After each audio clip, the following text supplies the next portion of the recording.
সবুজ সাথী সাইকেল না পেয়ে পথ অবরোধ করল ছাত্রছাত্রীরা। ঘটনাটি ঘটেছে তুফানগঞ্জ ১ নং ব্লকের অন্তর্গত মারুগঞ্জ এলাকায়। স্থানীয় সূত্রে জানা যায়, মারুগঞ্জ উচ্চ বিদ্যালয়ের ছাত্ররা সবুজ সাথী সাইকেল পেলেও বিদ্যালয়ের ছাত্রীরা চলতি শিক্ষাবর্ষে এখনও পর্যন্ত সাইকেল না পেয়ে এদিন পথ অবরোধ করেন। বিদ্যালয়ের সহকারী প্রধান শিক্ষক নন্দন বসাক জানান, বিডিও অফিসের তরফে এখনও পর্যন্ত তাদের ছাত্রীদের জন্য বরাদ্দ আনুমানিক ১৩০টি সাইকেল তাদেরকে দেওয়া হয়নি, তাই ছাত্রীরা পায়নি বলে তিনি দাবি করেন।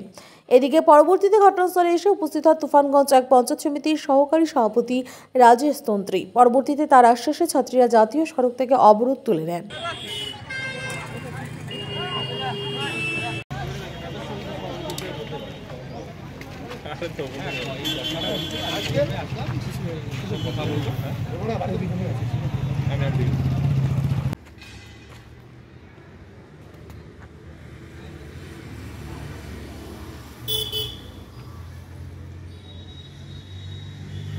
টেনে হয়, টেনে এখন তো অনেক মেয়েরাই পায় নাই, মানে অনেক বলতে সবাই পায় নাই, আমরা খাইছি। এই শিক্ষাবর্ষটাই তোমরা পাও নাই না, তার জন্য এই অবরোধটা। কি নাম তোমার? আমার নাম তুজুল দাস। কোন ক্লাসে? ক্লাস 10। কোন স্কুলে? Maruganj high school. ব্যাপারটা হলো, এই শিক্ষাবর্ষে যারা অলরেডি সাইকেল পেয়েছে অনেকে, আবার অনেকে পায়নি কোনো কারণে।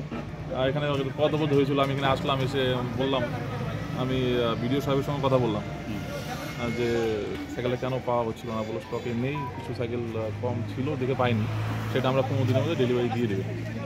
এই আশ্বাসই ওরা অবরোধটা তুলে, এই আশ্বাসে অবরোধ তুললো, প্লাস সেটা করে দেখানো হবে, দেওয়া হবে। স্কুলে তো এই মুহূর্তে কেউ না, স্কুল তো বন্ধই। স্কুল বন্ধ আছে, হ্যাঁ। আর এখানে বাইরে 2-1জনের ইনভলভ ছিল, ছাত্রদের এটা ব্যাপার ছিল না। তবুও এটা যেহেতু এটা তাদের দাবিটা ন্যায্য দাবি, সেটা আমরা প্রশাসনের সঙ্গে আলোচনা করে, আমি নিজে পঞ্চায়েত সমিতির সরকারি সভাপতি, আমি যেখানে যেখানে আলোচনা করা দরকার আলোচনা করবো। আর যেটা আমি আশ্বাস পেলাম প্রশাসনিক মহল থেকে, যে 15 দিনের মধ্যে এই ঝামেলাটা মিটমাট হয়ে যাবে। আপনার কথার আশ্বাসই ওরা অবরোধটা উঠে দিল। একটু নামটা বলবেন। আমি রাজস্থান সরকারি সভাপতি, তুফানগঞ্জ ১ নং পঞ্চায়েত সমিতি। ধন্যবাদ।